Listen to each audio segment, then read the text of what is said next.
coordinator.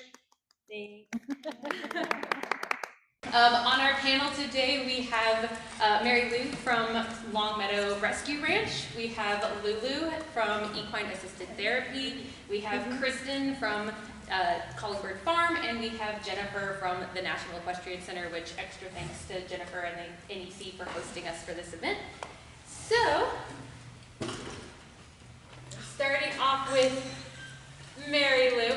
I got this photo because Mary Lou was featured on their website recently because she's one of the longest standing volunteers at Longmeadow. So Mary Lou, what is kind of the history of Longmeadow and how did you get involved with Longmeadow and volunteering there? So Longmeadow opened in 1988. It's 165 acres located outside of Union, Missouri, and it's owned by the Humane Society of Missouri. And it's one of 5 facilities like this in the whole United States because we rescue all sorts of farm animals. Our main focus is on the equine, but we have peacocks right now, and we never quite know what we're going to have there. I got involved because we had been away from the area, and when we moved back, I was searching for something because we were both retired. And so that was 15 years ago on April 1st. And it was a particularly memorable day because when I got to the ranch, I didn't know what to expect. Didn't know if I had the right clothes on or anything, or walking into a unknown situation. And they said, come down here and look in this barn. We had a baby barn at 4 o'clock this morning. And so this baby was 4 hours old. And I saw him nudge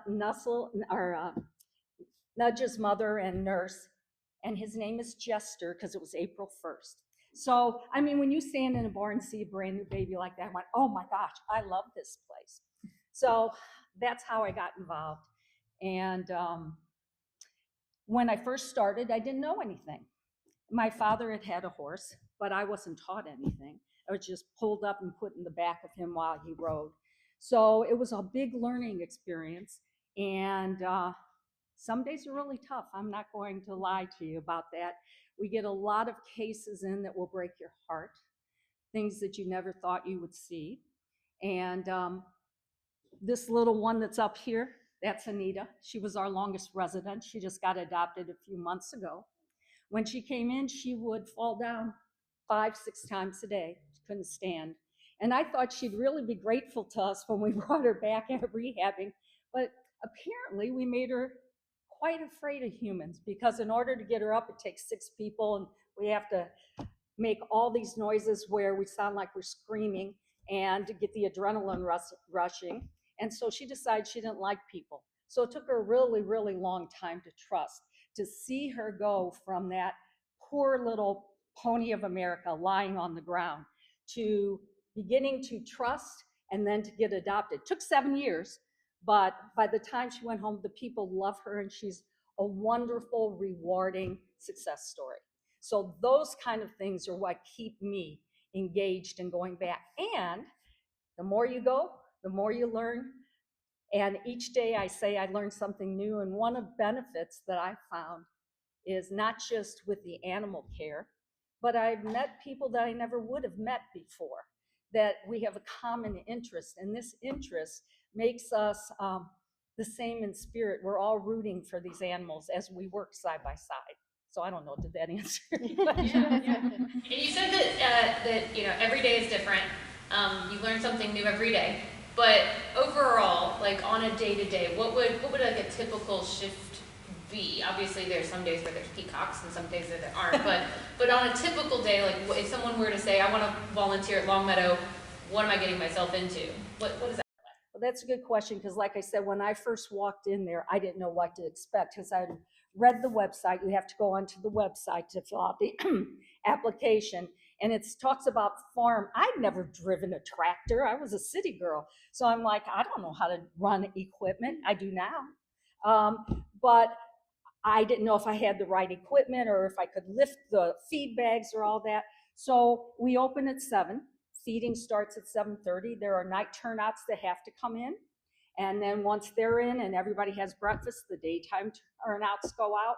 And then the most important part of the day, we start cleaning stalls. So mucking is a big part of it. We generally run between 60 and 100 Not all of those are in stalls because we have a lot that live outside 24 hours a day. But there's a lot of cleaning, and not just the stalls. You have to do the water bowls. You have to sweep the aisles. So there is a lot of hard work. You work, whether it's hot, whether it's cold, whether it's raining, whether it's sleeting, whether the flies are buzzing, you're out there working. And so you have to be prepared and have a good attitude about all that.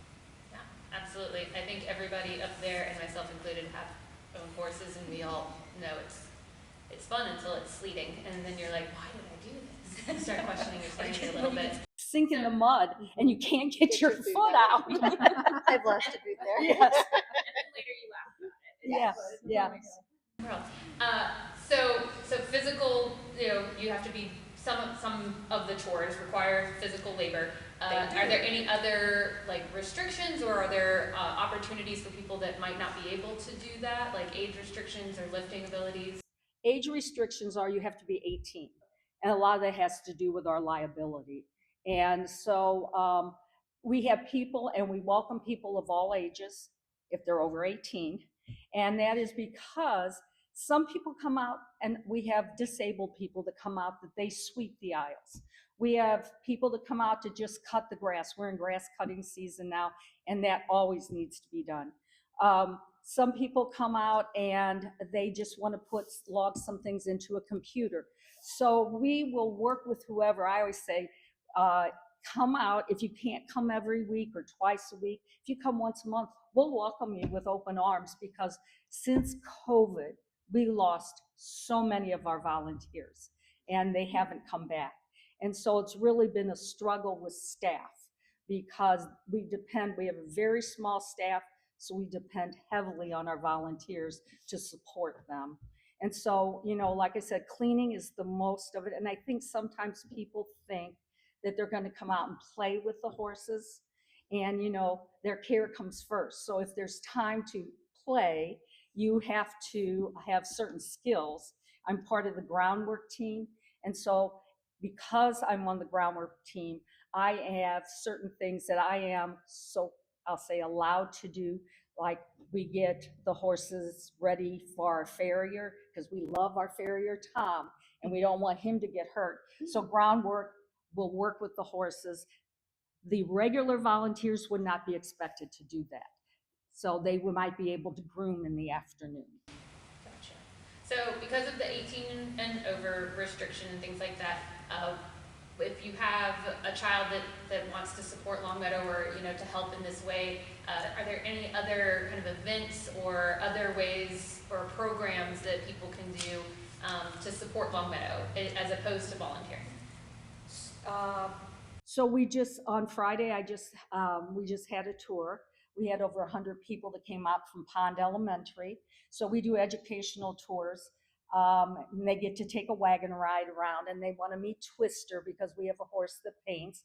And so we do sell his paintings, so they like to go up to the gallery and watch that. We have wagon days, which Spring Fling is a week from Saturday on the 26th. That is you pay to come in. But we have on our website certain wagon days that we are open on Saturdays, where it's free. You just come out. We have open house every Friday and Saturday.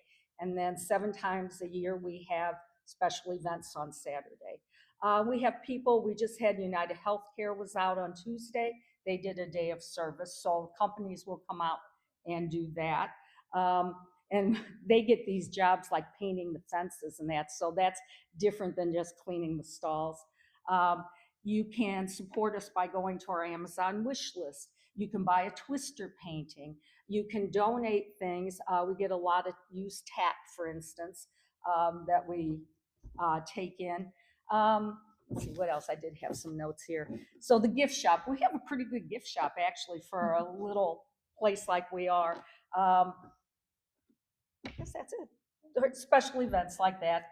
Yep, I know that we're really looking forward. We're going to be at the Spring Fling. Oh, are you? Golden Horseshoe will be there, and we also do have a couple of Twister paintings in our art hall as well. So yeah, it's he's a cool dude. So, but if you haven't seen a horse paint, it's his not something you would expect. It's his golden birthday. He's going to be 18 on the 18th. Fantastic. Well, we thank you for coming in, and we appreciate that. And like I said, personally, I'm looking forward to next week. We'll see you there. We'll be there. Hope it's not raining. We'll be there, Rainers. So. Thank you. Appreciate it. So, heading over to Miss Lulu. Lulu is, back over here, sorry.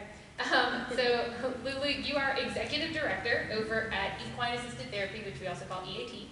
Can you give us just a little history of that organization and how you came to be in your position? Yeah, sure. So Equine Assisted Therapy is in its 21st year of providing equine therapy services to St. Louis County, St. Louis City, and surrounding areas. I became the executive director in 2018, right before COVID, and but I have been with the organization since 2012. It was founded by Jenny and Gary Hartke, and Jenny was a nurse by profession, but grew up with horses, and she knew there had to be a way to combine these two loves and help people through horses. So she started equine assisted therapy, and when she retired in 2019, she asked if I would be interested in filling her shoes, and so here I am. I started with equine assisted therapy as a volunteer. My daughter, at the age of 5, decided we were going to take riding lessons together, and I had never been around horses. So I loved animals, but I didn't know anything about horses. So I actually started volunteering at Equine Assisted Therapy and out at Longmeadow just to learn about horses, because I had a feeling we were going to end up with 1 or 3. And so I started as a volunteer. I quickly realized that this was going to be a wonderful program for my son, who suffered from a severe sensory processing disorder. And he rode in the program for almost 3 years, and it changed his life. It changed our family's life. And I went home one day and told my husband, it's time for a career change. I'm going to become a certified equine therapy instructor. And so I taught for 5 years. So when Jenny and Gary retired, they were like, you have seen this full circle. Are you interested? But I knew nothing about the nonprofit world, and I'm still learning every single day. It is a whole different world. But so that's how I became involved with equine assisted therapy. And we are one of the things that makes us a little bit unique compared to some other therapy barns. They are all wonderful, but we are strictly therapeutic. So we do not do any horse boarding at our facility, and we also do not do any day camps or open to the public lessons. So everybody who comes through our gates for services has some sort of a diagnosis, and that can look like anything from ADHD, autism, depression, PTSD. We have quite a few people with Down syndromes. We work with a lot of stroke clients through their rehabilitation. MS, CP. We have a lot of rare genetic diseases that there might only be a few of in the United States. But everything that we do is strictly therapeutic. So we have a lot of different options. What we like to say in general is that we are providing the space and the horses for people to promote their well-being. And it can look different for everybody. We have individual options, we have group options, and both mental health, physical health, psychological health. So probably something for everybody. Our youngest rider is 18 months, and our oldest rider was 91. So we see all age groups, and we like to say that we're a big family helping people heal through what I consider the most amazing animal in the world, the horse. Yeah, so I did a little bit, because I've never been involved in a therapeutic program. Sure. So I did a little digging, and there's different types of programs for EAT. So there's some acronyms in here that I do not know. Okay. Like EAA versus EAL versus Silver Saddles and Boots in the Barn. So can you elaborate on I can. what those different categories would be, or how you would qualify for those? So we were founded on the basis of what is called EAA, which is Equine Assisted Activities. That is going to be our riding program. You are riding a horse, and this is going to be wonderful for people who have both cognitive and or physical challenges. We see a lot of people that go into our EAA class, again, with like MS or CP. Being on the back of a horse engages every single one of our core muscles. So the very first thing that is happening as soon as that person sits on the horse is they're gaining core strength, which is huge for just about any type of challenge or disability out there. As that horse starts to move, we're now engaging those abdomen muscles and working those abdomen muscles. So core strength is probably one of the number one things that you're going to benefit from with equine therapy. It also is going to tremendously help, like with my son's sensory processing. We have a lot of different reins. We have reins with beads. We have reins with pool noodles. We have reins with PVC pipes on them. Lots of different sensory modalities. We've got braided reins. We have leather reins. We have rope reins. So just thinking about a child sitting on a horse touching a different set of reins every single week, think of the sensory input they're getting. The different textures that have to do with just being on a horse, from the way the mane might feel different from the way the hair on their body feels to the way the hair on the tail feels, the leather seats, the cotton pads underneath the saddles. So when you think about sensory input and integration, there is probably not another form of therapy out there that is going to integrate as many things as riding a horse can. It is super great for vestibular systems and getting that whole system to work together. We have kiddos who ride backwards or sideways. We have so many different tricks up our sleeves and lessons up our sleeves, things that we have learned and been taught as certified equine therapists. We also have a program, and we've had this program since 2016, but it's called Equine Assisted Learning. However, it quadrupled in size through COVID, and this is our mental health program. And basically what that looks like is it's a hands-on experiential learning process through the course. So basically it is a non-riding program, but you're hands-on with the horse all the time.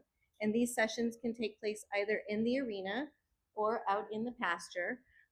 So you're leaving that clinical setting behind, which is really good for some people. It is great for rebuilding or teaching life skills to somebody who has experienced trauma. When you think about a person who has gone through trauma, 9 out of 10 times that trauma was caused by another human.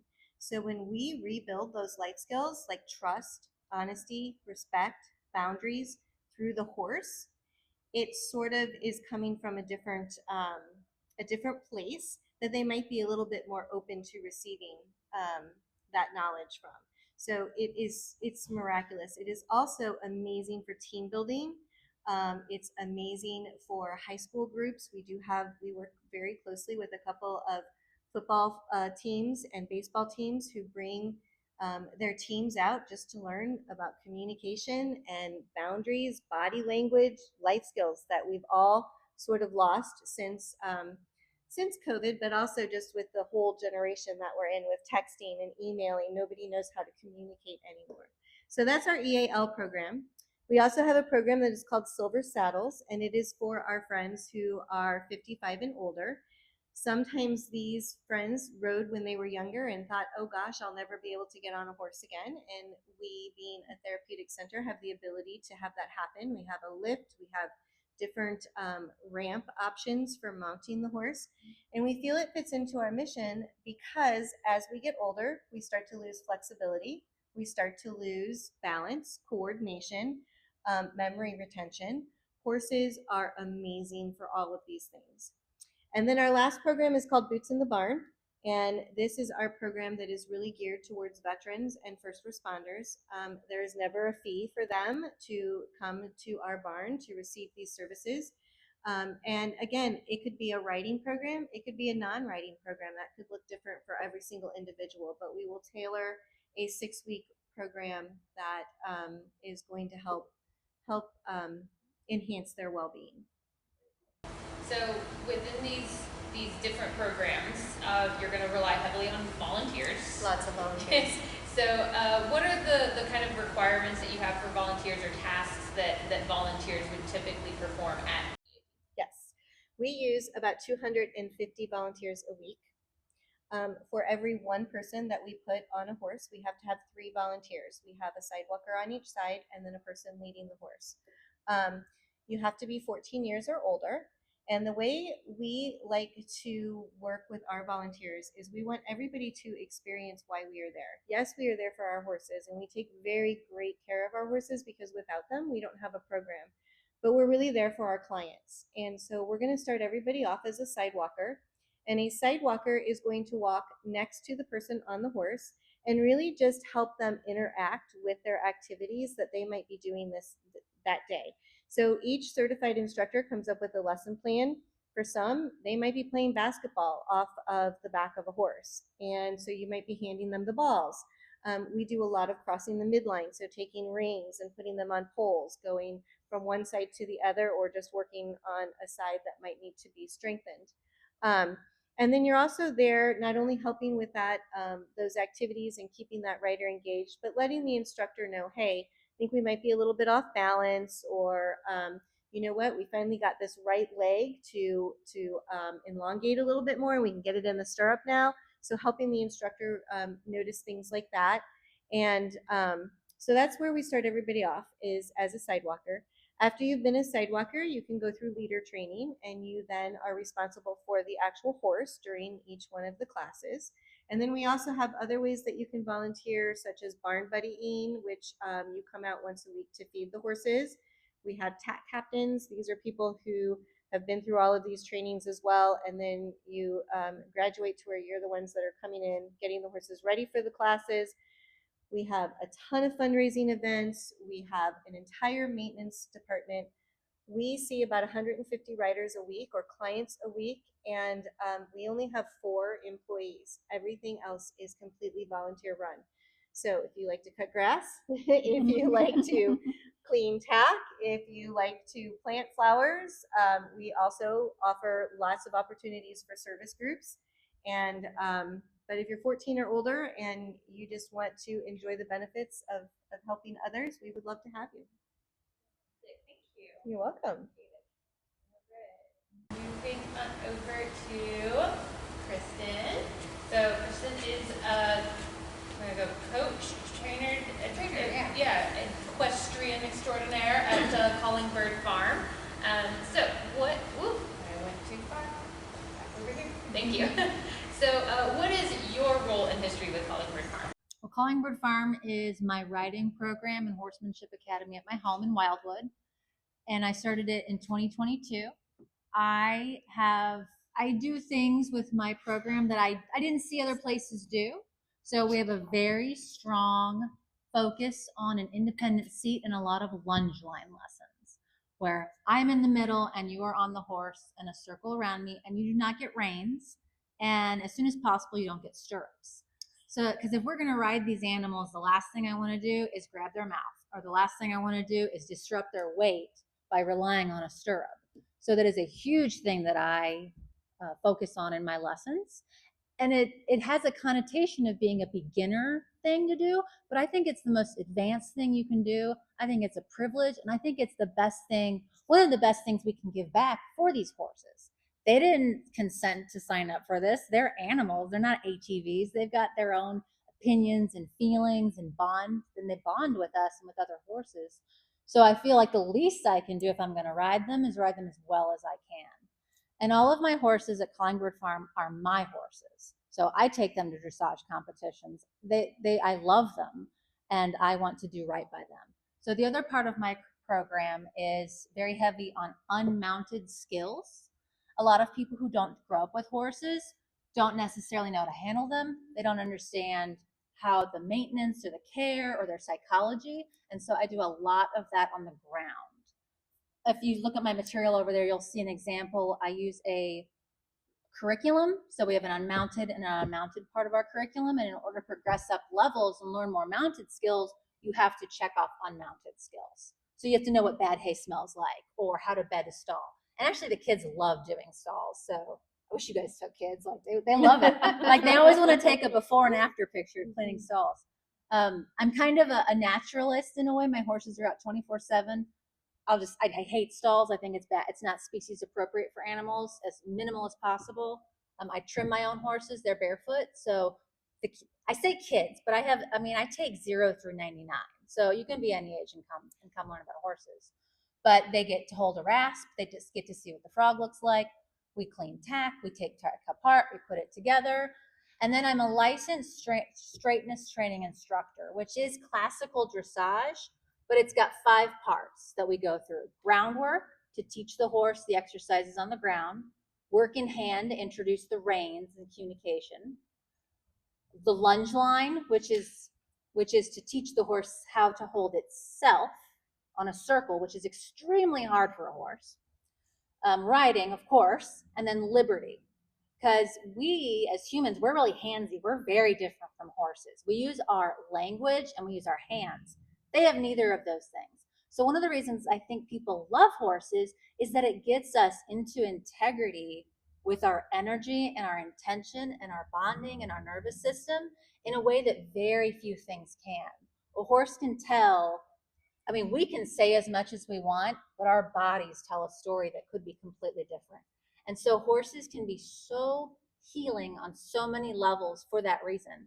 And it feels like magic, but they're just honest and they read us in a way that we can't imagine. So I'm fascinated by that. My book is about the centaur model because I believe very strongly that horses are superior to us in their body and in their honesty and their limbic system and their emotions. We have superior rationality. We can analyze things that they can't.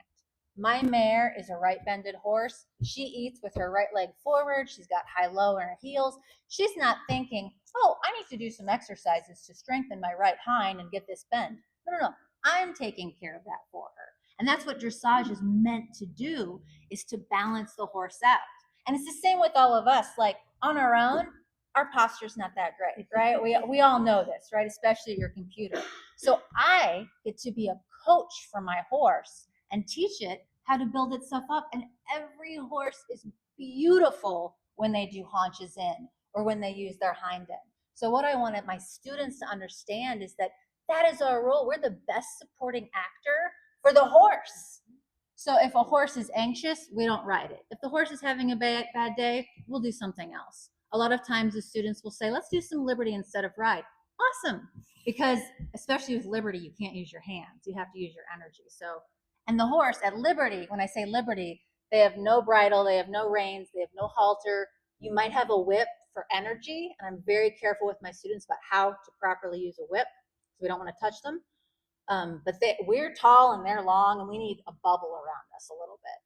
But with liberty, your energy is huge. And then if you aren't clear or motivating, your horse can just leave, just nope off. So you get the most amazing feedback when you do liberty with your horses. The other thing is that I introduce all forms of operant conditioning. So I believe in being balanced in all of them. So students learn how to do positive reinforcement with food rewards, which, it's kind of like giving a toddler an iPad. Like the dopamine can be a lot, but it's also incredible for motivation. So I am super passionate about teaching all of this. If you come to Callingbird Farm, my goal is that you could feel confident enough to have a horse in about 2 years. I can get you cantering bareback. I can get you understanding liberty if you show up every week. I can help you teach your horse how to balance itself. It doesn't mean you're going to be fluent in this language. Like I took 2 years of Spanish and I can do some things, I can go have a conversation, but I can get you on the pathway to being confident, because no matter who you are, if you take a lesson, you are training a horse. So you can't, I don't think people should back off and say, oh, let a trainer do it. No, you become the trainer. You can do this. Every one of us can. I remember when I had kids and, like if you have a kid and you get them in the car seat coming home from the hospital, you're like, they just let us go home with this baby. Like, I don't know anything about babies. And I want people to feel like I can take care of a horse and do the best for it. And you'll always need help a little along the way. You might have an accent in your language, but I want people to feel very confident that they are giving to the horse as much as we are taking from them, because they didn't sign up for this, and the least we can do is make their lives as wonderful as we can. So that's some of what I do. So you have, so often the first introduction people have in the equine community is taking lessons. Like, I have a child, they love, Lulu here was like, my daughter wanted to take lessons, and okay, here we are, we're doing lessons, right? So there tends to be, there's lessons, but there's also, summer camps and spring break camps and things like that. Can you elaborate on us, or for us, the difference between if you've got a child that wants to start with horses, do you just jump right in the lesson program? Do you try at camp? Is there a benefit or a downside to one or the other? Kind of what are the things to take into consideration? You said 0 to 99, but like, what kind of would be your ideal starting point, on lessons or going to a camp or starting on that horse journey for a child? For a child, I would suggest lessons, and I can calibrate for more one-on-one time with a lesson. For camp, I would like kids to be able to handle a horse themselves, which usually means at minimum 8 to 10. They're just there's horses head weighs more than most kids, so it's a matter of not even liability, but just physics. Camp is more intense, and we do a lot more crafts and fun things, and we dig into things we normally don't get to do at lessons. Like, that's my vision board over there. If you come to camp, you get to make a vision board, so you can populate your subconscious with all these things you want to do with horses or in life, whatever. I have adults at camp. I really want to get like an adult focused adult horse camp, because I think that'd be fun. Everything I offer is just things I wanted when I was learning about horses, and so I'm trying to offer that experience to others. But camps, we do more fun things, like we try to find out what their favorite fruit is, or we do crafts. So it's a lot more holistic and overall, and kind of horse school in a way. We have education, crafts, riding, unmounted. We do trail rides more when we have camp. So either one is great for kids who are interested, and certainly at camp you get to see just that intense focus for a week. I think is just fun. And I try to make my lessons as community oriented as possible too, so that kids make friends. At least once a month we have a barn show, or I bring in somebody to kind of a clinician. I've had saddle fitters and chiropractors, and I want to bring in a vet, but it's after hours. Or we will do barn rat hours, so kids can come over once a month and just hang out at the barn. And I say kids, but I mean all students. I have adults. Like, it's not just kids. I love adults.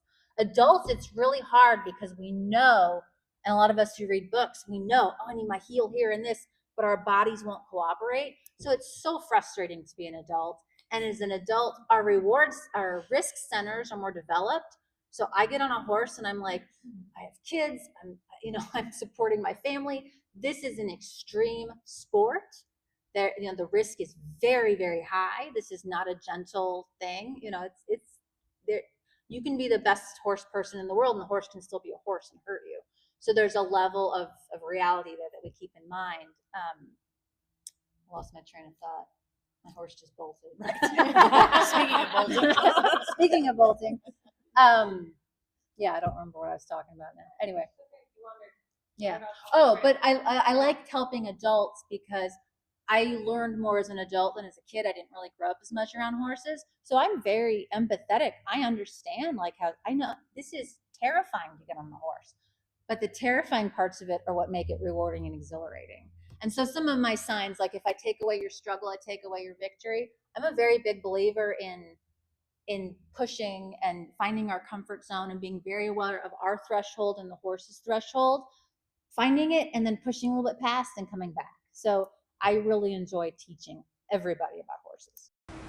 And you had mentioned that your kind of like a cool goal is that at the end of 2 years, your goal is to start with like a total beginner, and then have the confidence to own your own horse, or be able to take care of your own horse. So how did this become like a core vision for you, and what does this look like in practice? I mean, because like you were saying, there's a lot of mounted and unmounted. And again, I think everybody up there, and myself included, it's a very different thing to have a horse versus taking care of a horse. Yeah. So what are those things that are necessary outside of the saddle to know and learn before you own a horse? Yeah, it's all in the unmounted curriculum. So the handling, the healthcare, the schedule, the hooves, the behavior, species appropriate care, the training, the land, if you bring a horse home, land management separate, but boarding, the things you want to look out for, because a lot of people just assume a barn is a barn when really there's a lot of things, if you're the horse's advocate, things to look for and notice that I talk about a lot with my students and try to, for lack of a better, brainwash them and to be like, you should be looking for this stuff. Like these are happy horses, and horses' eyes. And when I was a kid, I wanted a horse to talk. They talk to us they can't not talk to us. And so we talk about, oh, you see that whale eye? Oh, you see that horse froze? You can hear their language very well once you know it. But a lot of people aren't taught, so they don't know. And then you said you've got a bunch of 0 to 99, but a bunch of kids. And so just kind of, again, with that lesson program. Oh, yeah, you asked me that. If someone's looking to start a lesson program, or whether it be at Collingbird or somewhere else, like what are the things that you would, as a mom, kind of, and anybody else that wants to chime in as well, because I know I've got moms all across the board here. What would you want that lesson program, like what would be a key thing that you would need for a lesson program? Like my kid wants to start taking horse lessons. I don't know anything on whether it's a good program or where do you start? Gosh, that's such a good. I don't know That's a how. great question. I don't know how I'd package that for one person. But I do think that, and I see it's more popular, and I hope it gets more popular. A very clear unmounted piece of the program, no matter what that is, what that looks like. So in my classes, it's an hour and a half. An hour is with the horses, half an hour is not with the horses. And then the barn rat weekends are meant to supplement a lot of that unmounted pieces. So we go through the curriculum. Anybody else have an absolute, like, I would want this in, if I'm going to send my child to a lesson program, I want to make sure they have this. If I could add to that, go and watch these classes, go and watch these instructors, and don't just watch one class, watch 2 or 3 classes, because you may not see what you want or don't want to see in just one class.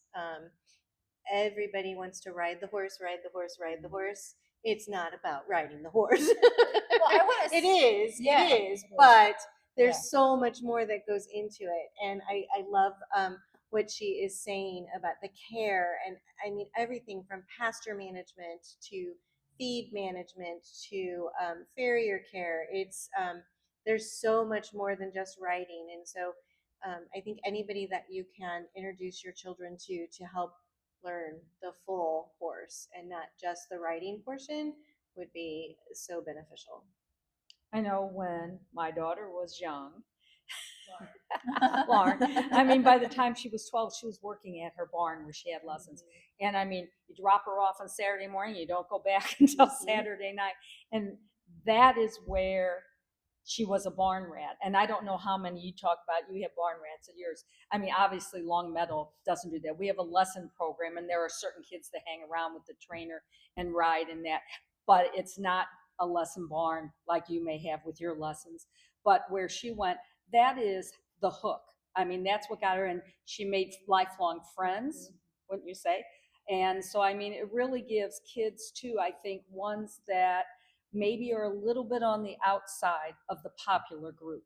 It gives them a place where they can feel important or popular or learn confidence too, self-esteem. Yeah, because there's so much that comes with the responsibility. I mean, the things, she would not wipe a countertop at home, but I saw her take a sponge out of a bucket, lift the tail, and go up the butt of the horse. And I just went, what? And I'm not touching that rag at home. And I go, I saw you wipe that horse's butt, so what? No, you still won't touch it, right?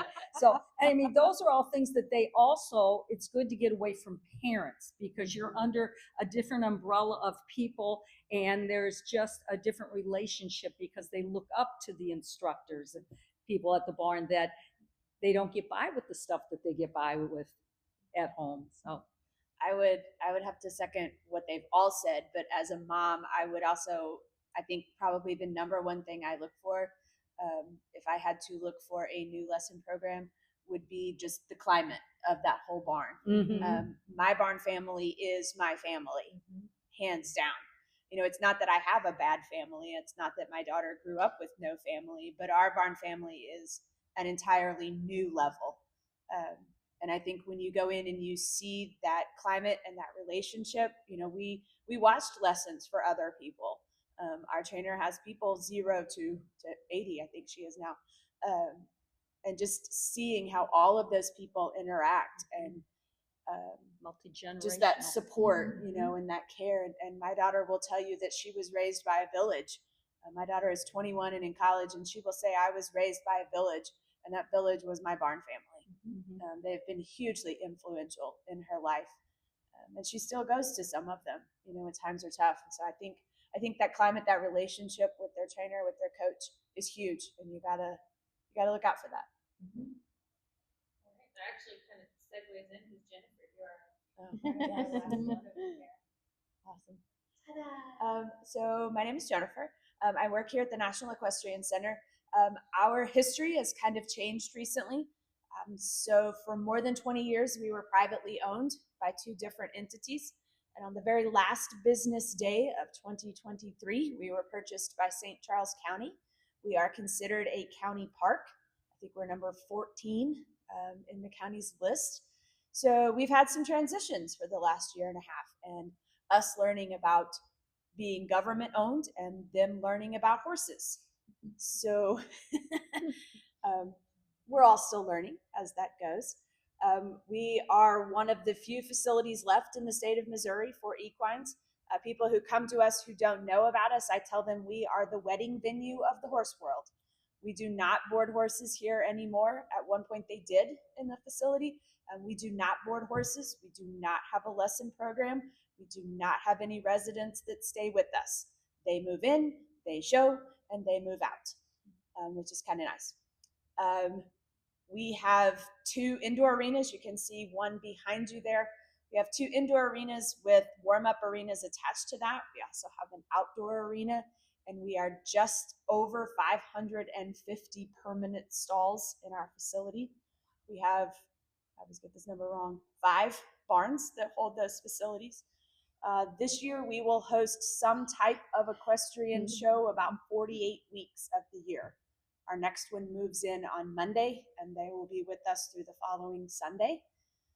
What else can I tell you? We host all disciplines. We host quarter horses, we host saddlebreds, we host dressage, we host hunter jumpers. We have a huge variety of events that come to see us. We do also hold our own shows. The people that work here are really good at dressage shows.